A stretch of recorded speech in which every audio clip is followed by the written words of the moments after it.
কালীঘাটে মমতা বন্দ্যোপাধ্যায় অভিষেক বন্দ্যোপাধ্যায় বৈঠক। আজ দুপুরে প্রায় 1.5 ঘন্টারও বেশি আলোচনা হয়েছে দুজনে। আরো জানবো, সঙ্গে রয়েছেন আমাদের প্রতিনিধি সোমরাজ বন্দ্যোপাধ্যায়। সোমরাজ, বৈঠকে কি কি বিষয়ে আলোচনা হয়েছে, কি জানা যাচ্ছে?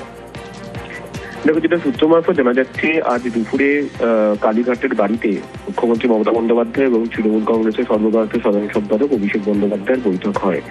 নবান্ন থেকে আজ মুখ্যমন্ত্রী মমতা বন্দ্যোপাধ্যায় বেরিয়ে যান দুপুর 2:45 নাগাদ এবং তারপরই কালীঘাটের বাড়িতে পৌঁছে তৃণমূল কংগ্রেসের সর্বভারতীয় সাধারণ সম্পাদক অভিষেক বন্দ্যোপাধ্যায়ের সঙ্গে বৈঠক শুরু করেন। যেটা এখনো পর্যন্ত সূত্র মারফত জানা যাচ্ছে, প্রথমত বিধানসভা ভোটের তৃণমূল কংগ্রেসের প্রার্থী তালিকা নিয়ে প্রাথমিকভাবে আলোচনা হয়েছে।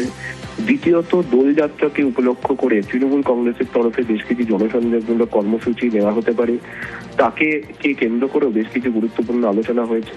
তৃতীয়ত, পশ্চিমবঙ্গের রাজ্যসভার যে কয়েকটি আসনের ভোট হবে, সেই কয়েকটি আসনে তৃণমূল কংগ্রেসের কারা প্রার্থী হবেন তা নিয়েও মূলত আলোচনা হয়েছে বলে সূত্র মারফত জানা যাচ্ছে।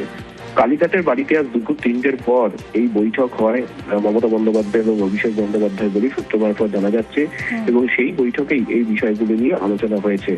প্রাথমিকভাবে বিধানসভা ভোটে তৃণমূল কংগ্রেসের প্রার্থী তালিকা নিয়েই এই আলোচনা হয়েছে বলে সূত্র মারফত এখনো পর্যন্ত জানা যাচ্ছে।